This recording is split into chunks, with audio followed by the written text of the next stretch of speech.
Bonjour à tous, comme toujours j'espère que vous vous portez bien. Comme vous le savez maintenant, l'objectif principal de toutes mes vidéos est de vous apprendre à faire objectivement la différence entre le bien et le mal. J'essaie de vous montrer que la moralité n'est pas une notion relative, contrairement à ce que beaucoup de personnes semblent penser. En effet, il est tout à fait possible, et cela de manière simple, de réussir à discerner une bonne action d'une mauvaise action. Et cela en utilisant la loi non humaine qu'est la loi naturelle. Dans cette nouvelle vidéo, j'aborderai pas directement l'utilisation de la loi naturelle pour faire la distinction entre une bonne et une mauvaise action, mais je parlerai d'un sujet qui est lié, celui de la responsabilité. La responsabilité est un des éléments pris en compte lorsque l'on voudra prononcer un jugement sur des êtres, afin qu'ils récoltent les conséquences de leurs actions. Comme pour la moralité, lorsqu'on écoute les humains parler de ce sujet, on se rend compte qu'il y a ici également un nombre important de fausses idées. Pourtant, comme dans le cas de la loi naturelle, le concept de base est simple et intuitif. Cette mauvaise compréhension de la notion de responsabilité conduit de nombreuses personnes à attribuer la responsabilité de leurs actions et de celles des autres de manière erronée. C'est ainsi que certains prétendent porter la responsabilité d'une action alors que ce n'est pas le cas, ou bien que d'autres pensent n'avoir aucune responsabilité alors qu'ils sont les principaux responsables. Au terme de cette vidéo, j'espère que vous comprendrez que les plus responsables d'une action ne sont pas forcément ceux auxquels vous pensez maintenant ou ceux que l'on vous présente habituellement comme étant les plus responsables d'une action. Nous le savons, la moralité n'est pas relative. Son fondement est la loi naturelle. La loi naturelle est cette boussole morale qui permet de distinguer une bonne action qui conduit à la paix et à la liberté d'une mauvaise action qui conduit au chaos et à l'esclavage. Donc elle nous permet de distinguer le bien du mal. C'est uniquement sur cette base que je qualifie une action de bonne ou de mauvaise, sur rien d'autre. Gardez bien cela à l'esprit, car il y a une confusion dans l'esprit de beaucoup de personnes entre la notion de moralité et la notion de responsabilité. Donc, si la notion de moralité s'attache à déterminer si une action est bonne ou mauvaise, la question est de savoir en quoi consiste la notion de responsabilité. Comment déterminer si un être est responsable ou non d'une action? La vérité est qu'ici aussi un enfant de 7 ans comprendrait. Le ou les responsables d'une action sont ceux sans qui cette action n'aurait pu se produire. Ce sont ceux qui devront rendre des comptes, qui devront répondre de cette action et donc en supporter les conséquences en cas de jugement. Donc, vous voyez que dans la notion de responsabilité, il n'y a aucune connotation morale. Il n'y a donc aucun lien entre le fait d'être responsable d'une action et le fait que cette action soit bonne ou mauvaise. Si j'insiste tellement sur ce point, c'est qu'il n'est pas rare de voir des personnes dire « si je ne suis pas responsable, alors je ne fais rien de mal ». Cette affirmation est totalement fausse. Une action est qualifiée de bonne ou de mauvaise uniquement en vertu de la loi naturelle, en vertu du fait qu'elle crée des victimes ou non, uniquement en fonction de ce critère et rien d'autre. Alors, si l'on ne peut pas utiliser la loi naturelle pour déterminer les responsables, comment faire? Clairement, il est important de pouvoir déterminer les responsables d'une action. Car c'est uniquement ainsi que nous pourrons récompenser les êtres qui agissent bien et surtout demander réparation ou mettre hors d'état de nuire les criminels. Eh bien, la première chose à faire pour déterminer les responsables d'une action, c'est de déterminer la chaîne de causalité qui a mené à l'acte final que l'on souhaite juger. En d'autres termes, il faut déterminer l'ensemble des êtres qui, par leur action directe ou indirecte, ont permis à l'acte final de se produire. Chaque maillon de cette chaîne peut représenter un seul être ou une multitude d'individus collaborant à l'accomplissement d'une action. À titre d'exemple, si on prend un homme qui frappe sa femme parce que le comportement de celle-ci ne lui plaît pas, le premier maillon de la chaîne de causalité est le mari. Certains pourront ajouter d'autres maillons à la chaîne, comme les parents, le système éducatif, l'endoctrinement religieux ou tel influenceur. Un autre exemple, c'est lorsque des policiers frappent des étudiants dans un parc parce qu'ils n'ont pas respecté les mesures sanitaires. Ici, naturellement, les gens auront tendance à créer une chaîne de causalité plus longue, partant des policiers, utilisant leurs armes pour blesser les étudiants, et allant jusqu'aux ministres ou autres décideurs ayant demandé une telle action. Quoi qu'il en soit, vous voyez que cette chaîne de causalité peut être plus ou moins longue selon les points de vue, et de manière théorique, on peut remonter jusqu'à la création elle-même, voire plus loin. Après tout, dans cette réalité, aucune action n'aurait pu se produire si cette réalité elle-même n'existait pas. Mais ne vous inquiétez pas, la vie a fait en sorte que les plus responsables soient très facilement identifiables. Et généralement, pour une action précise, il n'est pas nécessaire d'établir toute la chaîne de causalité. En effet, une fois le premier maillon de la chaîne de causalité établi, nous pouvons déjà commencer à déterminer les potentiels responsables. Ce premier maillon est le maillon le plus proche de l'action. Ce sont les êtres qui ont manifesté l'action dans cette réalité. Une seule question est nécessaire pour déterminer si ce maillon de la chaîne est responsable. Ces êtres avaient-ils la possibilité de choisir ? Si la réponse est oui, alors ces êtres sont responsables de l'action. Si la réponse est non, alors ces êtres ne sont pas responsables de l'action. Et donc dans ce cas, on remonte d'un cran dans la chaîne de causalité. C'est aussi simple que ça. Ici, l'élément primordial, c'est la capacité de faire un choix. Certains appelleront ça le libre arbitre.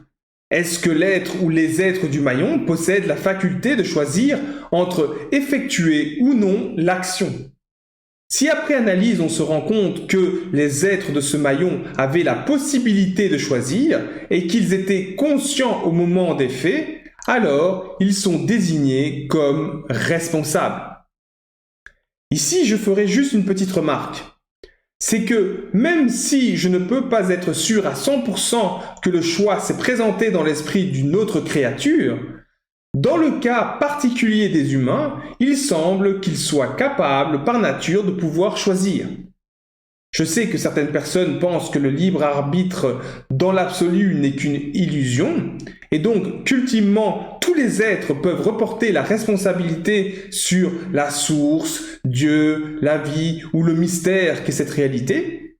Néanmoins, vous vous rendez bien compte qu'une telle vision n'est pas très utilisable lors d'un jugement ici-bas, et cela même si elle était vraie. Car si l'on souhaite déterminer les responsables, c'est avant tout pour pouvoir par la suite prendre les actions nécessaires pour récompenser ou corriger le fonctionnement des êtres en question. Donc, une fois le maillon de responsable trouvé, il n'est pas nécessaire d'aller plus loin, si ce n'est pour comprendre le contexte général qui a permis à ce maillon d'accomplir son acte. Car les maillons se situant avant ce dernier maillon de responsable n'ont aucune responsabilité dans l'action finale. Oui, je le répète, seul le dernier maillon de responsable prend toute la responsabilité de l'acte commis. Je sais que cela peut en choquer beaucoup, mais de manière visible, vous vous rendez bien compte que ce sont les acteurs de l'action, les véritables responsables, pas ceux qui les ont influencés afin qu'ils accomplissent cette action. Car, que cela soit clair, s'ils sont désignés comme responsables, c'est qu'ils avaient le choix de ne pas agir en dépit de toutes les influences. Il est vrai qu'il existe probablement beaucoup d'autres visions moins tranchées sur cette question de la responsabilité. Par exemple, des visions qui pensent qu'il existe des degrés de responsabilité en fonction de la proximité de l'action finale. Néanmoins, intuitivement et visiblement, on peut s'accorder sur le fait que les êtres les plus proches de l'action sont ceux qui sont les plus responsables. À l'opposé de ces visions pourtant naturelles, où les responsables sont les auteurs de l'action, il y a la vision transmise dans nos sociétés. Une vision qui prétend que les responsables ne sont pas les auteurs de l'action, mais que la responsabilité en reviendrait à des décideurs plus ou moins loin dans la chaîne de causalité. À titre d'exemple, prenons ces criminels que sont les policiers. Ces êtres pensent pouvoir s'attaquer à des êtres qui n'ont commis aucun crime selon la loi naturelle, et cela sans en avoir la responsabilité du moment qu'ils en ont reçu l'ordre. Ils pensent que du moment qu'ils en ont reçu l'ordre de leur hiérarchie, pas de problème. Ceci est une grave erreur, car dans la réalité, il n'en est rien. Non seulement ce genre de mauvaise action conduira inévitablement vers de mauvaises conséquences pour eux et pour le groupe en général, mais en plus, si un jour il y a un jugement sur cette terre ou ailleurs, ils supporteront toute la responsabilité de leurs mauvaises actions, et ce ne sera pas le cas de leur supérieur ou de leur maître. Je vais répéter ce point, car il est extrêmement important. Toute la responsabilité d'une action revient aux auteurs conscients de l'action, et non à leur supérieur ou à leur maître. Peut-être que maintenant vous comprendrez pourquoi mon jugement est tellement plus sévère face à ces individus qui obéissent aux ordres de leur maître dégénéré qu'il ne l'est envers ces mêmes maîtres manipulateurs.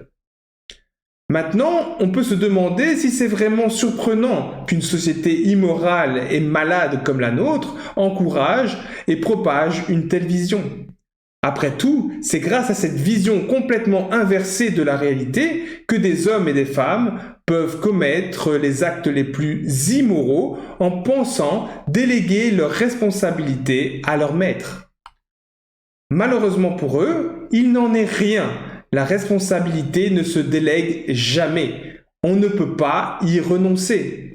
Elle est indépendante des accords passés entre individus. Elle est uniquement établie sur base des actes et de la capacité à faire des choix. Ici, je voudrais faire une petite remarque concernant la responsabilité des animaux. En effet, je vous ai dit que la loi naturelle s'applique sans distinction à tous les êtres, donc aux animaux comme aux humains. Un animal dont le comportement crée des victimes construit un monde plus cruel et infernal pour lui et les êtres qui vivent dans ce monde. Mais dans le cas d'un animal, si celui-ci n'a pas la capacité de faire un choix, il ne peut pas être tenu responsable de ses actes. Tel un marteau, il n'a d'autre choix que de suivre la main qui le manie, ici ses instincts naturels. Ceci n'est évidemment pas le cas des humains qui, à moins que leur capacité de décision ne soit complètement altérée par des drogues ou autres, ont toujours la possibilité de faire un choix. Je finirai cette vidéo par cette citation de Martin Luther King, un pasteur et un militant pour les droits civils de la communauté noire américaine. Il fut assassiné en 1968. Il déclare « Chacun a la responsabilité morale de désobéir aux lois injustes. » Évidemment, ici on parle des lois injustes humaines. Les lois injustes des hommes sont celles qui transgressent les droits et les libertés des êtres et qui donc mènent au chaos et à l'esclavage. Si vous obéissez aux lois injustes des hommes, vous en porterez la totale responsabilité lors de votre jugement. Vous ne pourrez pas invoquer la clémence du juge car vous ne faisiez qu'obéir ou suivre la masse. Vous aurez été prévenu. Voilà, j'espère que cette vidéo a permis de mettre en lumière une vision moins courante et pourtant naturelle de la responsabilité. Alors, à partir de maintenant, ne vous laissez plus abuser par ces discours élitistes de psychopathes qui prétendent prendre la responsabilité de vos mauvaises actions, car en réalité, il n'en est rien. Vous êtes les seuls responsables de vos actions et vous en supporterez seuls les conséquences au moment de votre jugement. Dans les prochaines vidéos courtes que je fais, j'essaierai de vous donner de nombreux exemples afin d'illustrer et d'éclaircir encore davantage ce principe de la responsabilité. Voilà, sur ce, et comme à chaque fois, je vous remercie de votre attention, soyez juste et résistez au mal, et moi je vous dis à bientôt.